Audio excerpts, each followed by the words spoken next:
Tonight, an ominous warning, the mass evacuation order issued by Israel to Gaza.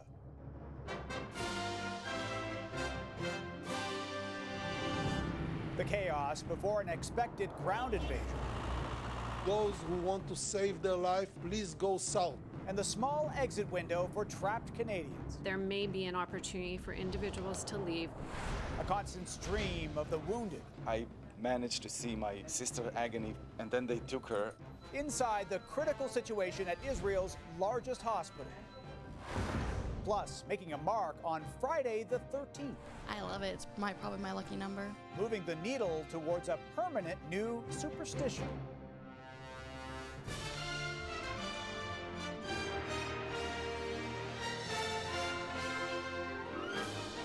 CTV National News with Omar Sachedina.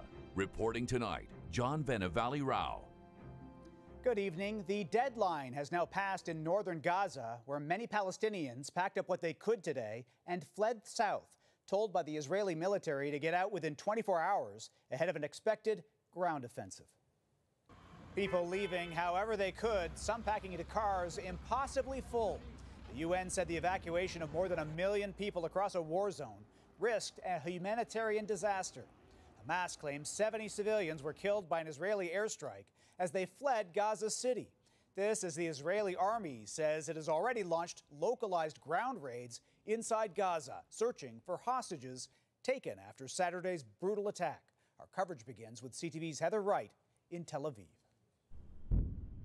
In northern Gaza, warnings rained down from the sky today.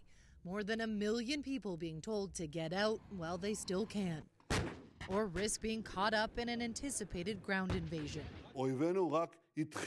We are striking our enemies with unprecedented might, Israeli Prime Minister Benjamin Netanyahu said. I emphasize that this is only the beginning. But Hamas is telling people to stay put, Israel accusing them of using civilians as human shields. Those who want to save their life, please go south. We are going to destroy Hamas infrastructures. And as Israeli tanks gather near the border, widespread panic is spreading among aid workers and civilians in the Gaza Strip. So I'm like, should I evacuate now or should I just wait for my death in my own house? Gaza's borders are sealed and electricity, water supplies and fuel have been cut off and are running dangerously low. This is ethnic cleansing. This is crime against humanity. This needs to be stopped. The United Nations is pleading with Israel to back off. The United Nations considers it impossible for such a move to take place without devastating humanitarian consequences. More than 3,000 people on both sides have died since the war began 6 days ago. And as many as 150 people are believed to be held by Hamas as hostages in Gaza. This man's sister is one of them. She was taken from Kibbutz Be'eri near the Gaza border on Saturday. We are talking about our family. 3 women captured, are in captivity, held hostage by the terrorist regime in Gaza. Rocket warning alarms commonplace across Israel, sending people into stairwells and shelters. And while the Iron Dome air defense system intercepts most rockets fired at Israel, some do make it through, like this one that hit just south of Tel Aviv this afternoon, injuring at least 1 person. We didn't even close the door yet, and we heard a big explosion, bigger than usual. Israel's military says they have been performing localized raids in Gaza over the last couple of days, dismantling Hamas positions and trying to gather intelligence of where any hostages are being held. John. A desperate situation. CTV's Heather Wright in Tel Aviv. Thank you. While thousands have died in this conflict, even more have been injured on both sides. We have the story tonight of some of those now recovering from the Hamas attack and people trying to provide hope where it's so badly needed. CTV's Adrian Gobriel reports. This is the largest hospital in the Middle East, where music is part of the healing process. The Sheba Medical Center, just east of Tel Aviv, where 2 million patients, Israeli and Palestinian, are treated each year. Roughly 250 people who've been wounded during this conflict have arrived here for urgent medical care. Behind these doors is the National Burn Unit. Inside here, there are 6 patients, 4 of which were airlifted here on Saturday after Hamas militants stormed their homes, their compounds, lighting them on fire, including Ella Golan. She's in the room right behind me, a mother with a 1.5-year-old baby who's currently fighting for her life. And the terrorists just decided to burn the place down. Golan and her husband Ariel and their daughter Yael were in their home in Kfar Aza, a kibbutz near Gaza, which came under attack last Saturday morning when Ella Golan's brother Evi received a dire message. He said, "Pray for us. We love you all." They're inside. Hiding in their bomb shelter, the family of 3 refused to come out as militants called for them. The couple's priority, protect their baby. Your brother-in-law and sister were shielding your niece to try and protect her. Exactly. They both hugged her, and that's where you see the burn in their backs, in their hands. They somehow managed to escape and were airlifted to this hospital, where all 3 have been intubated. Seeing the baby, it was such a catastrophe. They've been cooked alive in that shelter. During the darkest of days, humanity finds a way to shine through. Many businesses have closed their doors during the conflict, including florists, so a group of volunteers have been gathering at homes to assemble bouquets and wreaths to send them to hospitals and a growing number of funerals across the country. Your hands are shaking as you make them. Yeah. This is therapeutic for you. For me, it was the only way to survive these days. As for the Golans, little Yael's condition is improving. Her parents remain in critical condition. We are the lucky ones. The amount of carnage we are seeing here, it's unbelievable. And yet, through all the trauma, remains a remarkable resilience. Sitting in the waiting room of the burn unit, we watched as a Jewish and Muslim family sat beside each other, sharing food. 2 cultures supporting each other during a time of grief while being torn apart by this war. John? A powerful image. Adrian in Israel tonight. Thank you. The Prime Minister convened the Incident Response Group tonight to discuss the situation in the Middle East. One issue, how to get Canadians in Gaza out. Last night, we introduced you to one family with relatives trapped there. Tonight, we hear directly from one of those relatives stuck in the war zone. Here's CTV's Judy Trin. Taking refuge from the bombs in Gaza are 150 Canadians. Among them, the Abu Wardra family from Mississauga. Mum Shireen brought her son Wasim and daughter Shanaz to visit their sick grandfather, who they haven't seen in 13 years. They arrived 2 days before Hamas attacked and are now trapped in northern Gaza with no power. My whole family is scared. We can't sleep. We have to ration food, water, everything. The southern border has been closed since Tuesday, but tomorrow a 5-hour window could open.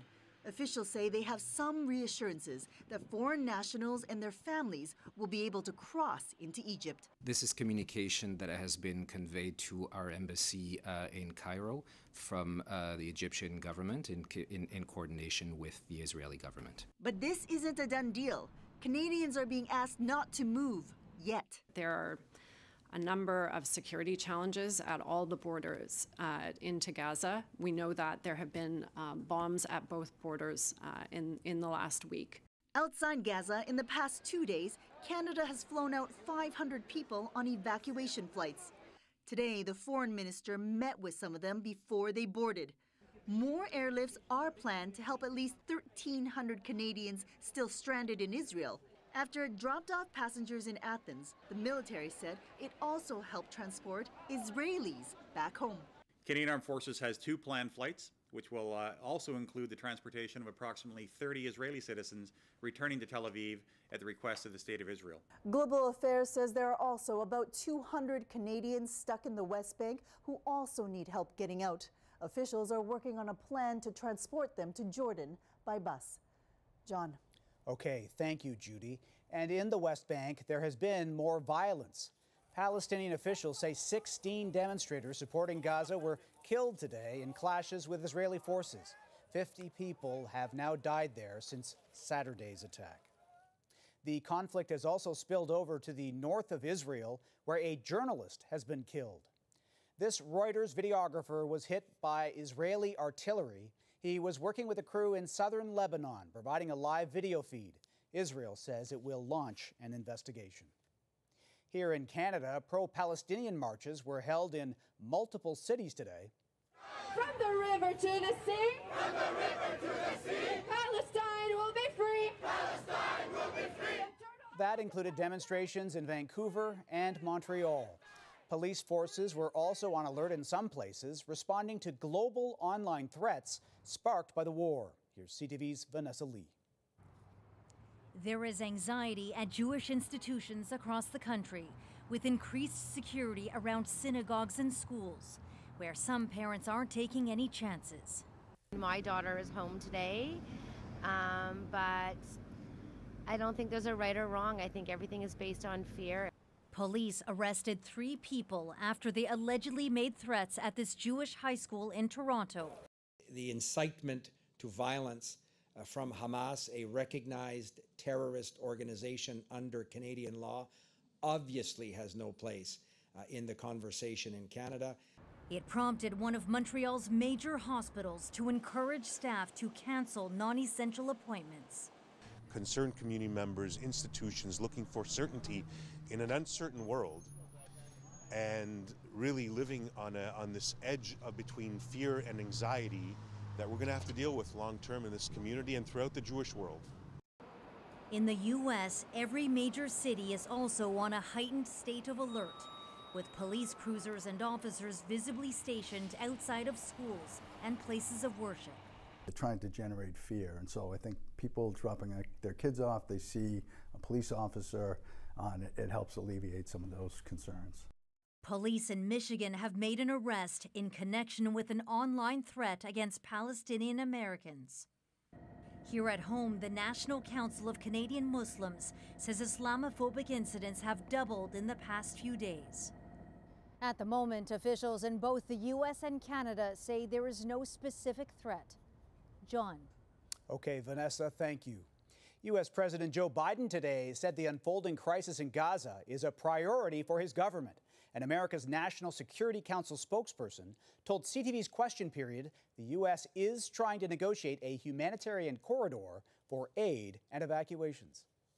We are literally nonstop communicating with our Israeli counterparts and with our counterparts in Egypt to see if there's a way we can get some safe passage open. So for those who are in Gaza that want to leave, and a lot of them aren't going to want to leave, it's home, but for those who do, that they have a safe way to get out. It's just as important, quite frankly, that we continue to maintain some sort of corridor for humanitarian assistance to get in.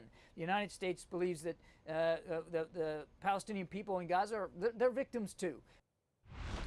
You can see the full interview on CTV's Question Period this Sunday at 11 a.m. Eastern, 8 a.m. Pacific. The Supreme Court of Canada made a highly anticipated ruling today, finding the federal law for approving large-scale industrial projects violates the constitutional rights of provinces. The Alberta government has been quick to call the decision a win, but as CTV's Alberta Bureau Chief Bill Fortier reports, the victory may be largely a moral one. We're ready to go. Since 2019, Alberta has battled Ottawa over its Impact Assessment Act, a law that broadened the federal government's power to approve or reject large projects like oil sands mines. 4 years and one premier later, the province is celebrating a victory. The Supreme Court of Canada issued an advisory decision today, finding the act is, in part, unconstitutional, saying the scheme invites the federal government to make decisions in respect of projects that it has no jurisdiction to regulate. These are substantial wins for the protection of provincial rights in our Constitution. Alberta business leaders are optimistic the finding will result in more approvals and more investment. We're hoping it's a signal that the pendulum is starting to swing back in terms of the desire of the public and policymakers to just restrict and end projects. The top court found Ottawa does have the power to assess environmental impacts, but that the wording of the law needs to change to ensure Ottawa stays in its own jurisdictional lane. We will now take this back and work quickly to improve the legislation through Parliament. No, it's not the ruling that we were hoping for, but I also don't think it's a bombshell. What they're saying is that some amendments need to be made. Alberta's premier believes the decision will have an immediate impact. I think the court ruling is pretty clear today. We are open for business. We have the ability to approve projects, and we're going to approve them. So technically a little different than saying, boom, that law no longer exists. This expert says this was not a constitutional challenge, but what's known as a reference case. So the court's opinion only morally compels the government's next move. That law is still on the books. It's just that the government now has steps to take to make it compliant with the Constitution of Canada. And federal ministers hint those amendments could come quickly. It's not clear how fast, but the fall session still has 2 months remaining. John. All right, Bill in Edmonton tonight. Thank you. Coming up, the NDP kicks off a 3-day huddle. The reason why the cost of living has increased is because of corporate greed. The pitches, the priorities, and the policies. Plus launch day for NASA's new heavy metal mission.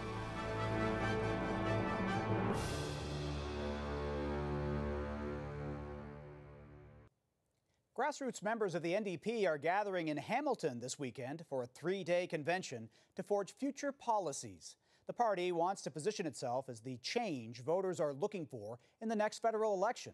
But as Kevin Gallagher reports, supporters are split over the deal they've struck with the Liberals. And our leader, Notre Jammeet Singh! The federal NDP kicked off its convention sensing an opportunity. Pointing to Premier-elect Wab Kinu's historic victory in Manitoba as proof the party can defeat Conservatives. You really focused what mattered most to Manitobans and to all Canadians. Improving health care, making life more affordable for people. And resign. Though it's the Conservatives with a commanding lead in the polls. A reckless coalition of Trudeau and the NDP. With leader Pierre Poilievre often blaming the NDP, along with the government it's propping up for Canada's affordability problems.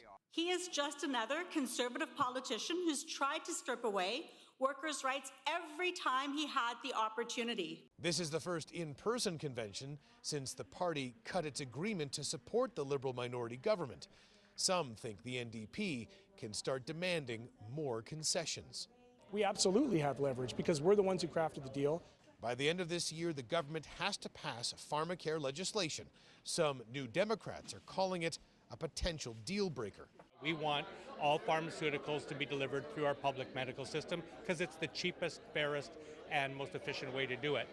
On top of the 60 policy proposals put forward, many members want an Israeli-Hamas war debate added. We've been taking a very clear position that this is horrible and violence is only going to cause more and more life to be lost.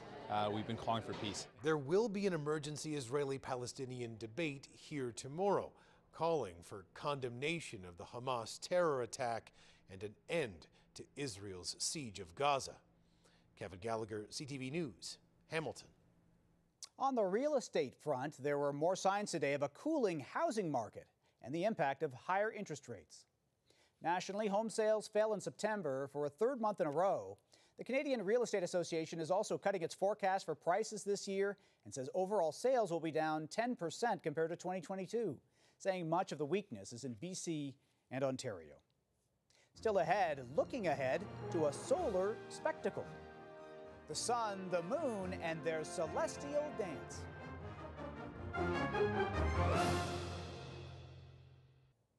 One of big tech's biggest takeovers in years is a done deal tonight, having cleared its final hurdle, a challenge from regulators. Microsoft is spending a whopping $69 billion US to buy Activision Blizzard, the company behind hit video games like Call of Duty and World of Warcraft. In the world of movie memorabilia, a guilty plea has pulled back the curtains on a decades-old whodunit. We're off to see the wizard. These sparkling red ruby slippers worn by Judy Garland in The Wizard of Oz were stolen from a Minnesota museum back in 2005. The 76-year-old suspect, arrested earlier this year, today pleaded guilty. He allegedly made the daring heist believing the rubies were real gems, only to be told later that was not the case. Well, a rocket slipped the bonds of Earth from Cape Canaveral today on an epic journey. Engine ignition and lift off. The NASA probe is on a 6-year trip to a distant asteroid called Psyche in deep space out past Mars. It's mostly made up of metal, and scientists think it could be the core of an early planet and a building block of our solar system. And if you've got a pair of protective solar glasses, you might want to check out a partial solar eclipse visible in Canada on Saturday. We're not in the pathway where the entire disk of the moon goes totally in front of the sun. We'll see it go partially. So it looked like a bite is going to be taken out of the disk of the sun. The best show will be on the West Coast, where more than 3/4 of the sun will be blotted out as the moon moves in front of it. While in parts of the States, for a brief time, the sun will almost completely be darkened, surrounded by a so-called ring of fire. After the break, a pointed new tradition: the lucky rush to get inked on Friday the 13th.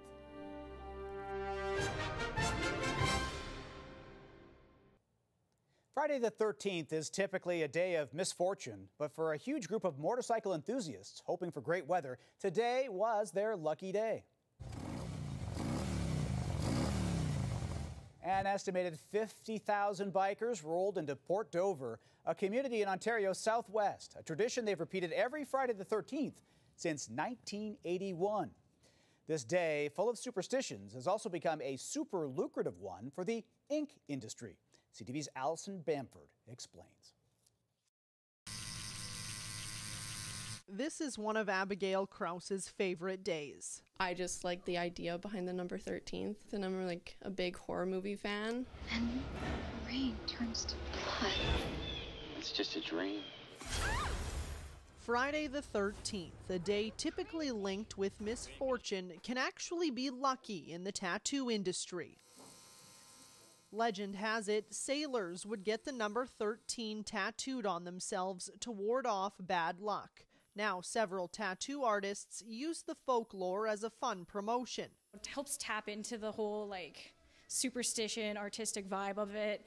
But it wasn't the spooky designs that drew in this group. I love it. It's probably my lucky number. My birthday's the 13th, so we got matching ones today. Despite Friday the 13th's bad rap, the luck of the day goes beyond the tattoo industry.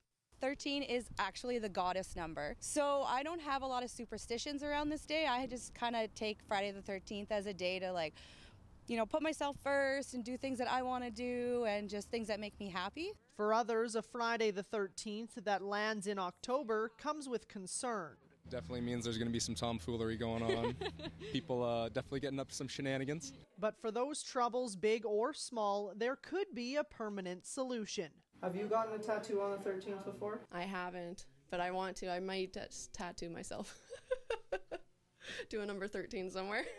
All in the name of good fortune. Alison Bamford, CTV News, Regina. Well, that's it for us tonight. I'm John Benavalli Rao. For Omar and all the rest of us at CTV National News, thank you for watching. Sandy will be here tomorrow. Have a good night and a great weekend.